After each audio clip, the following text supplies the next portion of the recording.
కాలానికే కాలాంతకుడు దశకంఠుడి ప్రస్థానం. ఊహించండి, ఈరోజు మనం చూస్తున్న ప్రపంచం కాదది. మానవ చరిత్ర రికార్డులు రాయడానికి ముందు కాలం ఇంకా పసిపాపగా ఉన్న రోజులది. అప్పుడే ఒకడు ఉద్భవించాడు. అతని పేరు చెబితే దిక్కులు పిక్కటిల్లాయి. అతనే లంకేశ్వరుడు. రక్తంతో రాసిన చరిత్ర, 10,000 సంవత్సరాల తపస్సు. అదొక భయంకరమైన అటవీ ప్రాంతం. చుట్టూ గాఢాంధకారం. అక్కడ వినిపించేది కేవలం ఒకే ఒక్క శబ్దం, ఓం. రావణుడు బ్రహ్మ కోసం తపస్సు చేస్తున్నాడు. అది సాధాసీధా ప్రార్థన కాదు. 1000 సంవత్సరాలు గడిచాయి. బ్రహ్మ రాలేదు. రావణుడు చలించలేదు. పదునైన ఖడ్గం తీసుకున్నాడు. తన 10 తలలలో ఒక తలని నరికి మండుతున్న అగ్నిగుండంలోకి విసిరాడు. రక్తం ధారగా కారి అగ్నిలో నెయ్యిలా మండింది. మరో 1000 సంవత్సరాలు, మరో తల, మరో రక్తధార.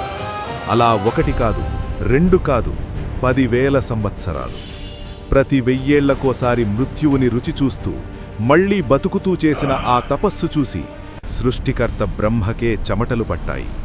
10,000 సంవత్సరాల పాటు మరణాన్ని ఎగతాళి చేసిన వాడి వయస్సుని మనం ఎలా లెక్కగట్టగలం? శివుడికి దాసోహం, మరో 1000 సంవత్సరాల గానం. అమరత్వం పొందిన అహంకారంతో కైలాసాన్ని ఎత్తబోయాడు. 1000 సంవత్సరాల పాటు శివుణ్ణి స్తుతిస్తూ గానం చేశాడు. ఆ బాధను భరించే శక్తి, ఆ ఓర్పు చూస్తే అర్థమవుతుంది. అతని నరనరాల్లో ప్రవహించేది రక్తం కాదు, కరిగిన అగ్నిపర్వతం అని. అంతిమ ఘట్టం, యుద్ధభూమి. రామాయణ యుద్ధం జరిగినప్పుడు ఆ దృశ్యాన్ని ఊహించుకోండి. ఒకవైపు శ్రీరాముడు, సుమారు 40 ఏళ్ల నవయౌవన వీరుడు.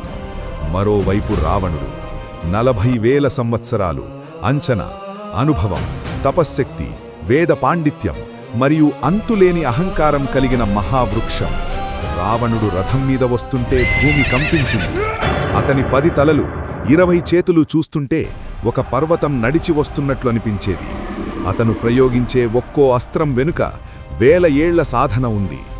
రాముడు రావణుణ్ణి సంహరించినప్పుడు కూలింది కేవలం ఒక రాజు కాదు, యుగయుగాలుగా వేళ్ళూనుకున్న ఒక మహా సామ్రాజ్యం కూలింది. ముగింపు, రావణుడి వయస్సుని సంవత్సరాల్లో కొలవడమంటే సముద్రాన్ని చెంచాతో కొలవడమే.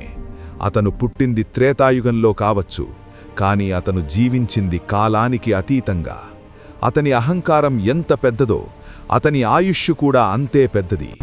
చరిత్ర పుటల్లో రావణుడు అంటే కేవలం ఒక పేరు కాదు, అదొక శకం.